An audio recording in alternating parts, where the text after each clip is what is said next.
গল্পের নাম এক অনাথ ছেলের কোরবানি নিয়তের কদর। ছোট্ট রাসেল। বয়স 12 থেকে 13 হবে। খুব অল্প বয়সেই মা বাবা মারা গেছে। কোনো ভাইবোন নেই, আপন বলতে কেউ নেই।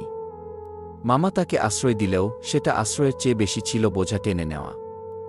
সকাল বিকাল খাটুনি, বকাঝকা আর অবহেলা, এই ছিল তার জীবন। রাসেল পড়ালেখা করতে পারল না, কিন্তু নামাজ কায়েম করত। এলাকার মসজিদের ইমাম সাহেব তাকে খুব স্নেহ করতেন। প্রায়ই বলতেন, রাসেল, আল্লাহর ওপর ভরসা রাখিস, তিনি কাউকে নিরাশ করেন না। একবার ঈদুল আজহা আসতে শুরু করল। চারদিকে গরু ছাগল কেনাবেচার ধুম। রাসেল মুগ্ধ হয়ে সবার পশু দেখত, কিন্তু তার মন খারাপ হয়ে যেত। কারণ তার তো কোনো টাকাই নেই। কিভাবে কোরবানি দেবে? একদিন রাসেল মসজিদের ইমাম সাহেবের কাছে গিয়ে বলল, হুজুর, আমি কি কখনো কোরবানি দিতে পারব? ইমাম সাহেব বললেন, কেন নয়? আল্লাহ তো নিয়ত দেখেন।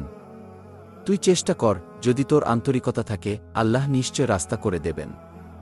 সেদিন থেকেই রাসেল প্রতিদিন সকালে বাজারে ব্যাগ টানা, চায়ের দোকানে গ্লাস ধোয়া, ক্ষেতের কাজ, যা পেত তাই করত। কেউ 5 টাকা দিত, কেউ 10 টাকা। রাসেল ক্ষেত কম, খরচ করত কম, তবে জমাত নিয়মিত। ঈদের 5 দিন আগে সে বাজারে গিয়ে একটা ছাগল দেখল, একটু কানা, কিন্তু শান্ত, দামও ছিল কম। রাসেল নিজের জমানো টাকা দিয়ে সেটাই কিনে ফেল। নাম রাখল বারাকাহ। রাসেল ছাগলটাকে নিজের সন্তান মনে করত। নিজে না খেয়ে ছাগলটাকে খাওয়াত, পরিষ্কার রাখত, রাতে ঢেকে রাখত। কেউ কেউ হাসত, কেউ বলত, এটাও কোরবানি হয়? রাসেল মুচকি হেসে বলত, হয় ভাই, যদি আল্লাহর জন্য হয়। ঈদের দিন সবাই বড় বড় গরু নিয়ে আসছে মাঠে। মানুষের ভিড়, ফটো তোলা, ভিডিও করা। রাসেল হাতে ধরে নিয়ে এলো তার ছোট ছাগলটিকে। অনেকেই হাসল, কেউ কেউ অবজ্ঞার চোখে তাকাল। ঠিক তখন ইমাম সাহেব এগিয়ে এসে বললেন, এই যে রাসেলের কোরবানি, আমি নিজে করিয়ে দেব। কারণ এখানে আছে ত্যাগ, ভালোবাসা আর সবচেয়ে বড় জিনিস, নিয়ত। রাসেলের চোখ ভিজে গেল। সে মাথা নিচু করে বলল, হুজুর, আমি কিছুই দিতে পারি না, শুধু এইটুকু চেষ্টা করেছি আল্লাহর সন্তুষ্টির জন্য।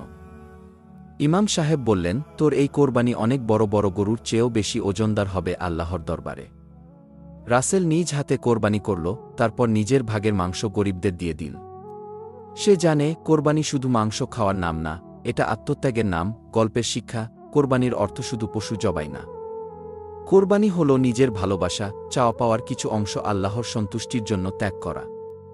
রাসেল আমাদের দেখিয়ে দিয়েছে, নিয়তের বিশুদ্ধতা থাকলে ছোট কোরবানিও আল্লাহর কাছে সবচেয়ে বড় হয়ে যায়।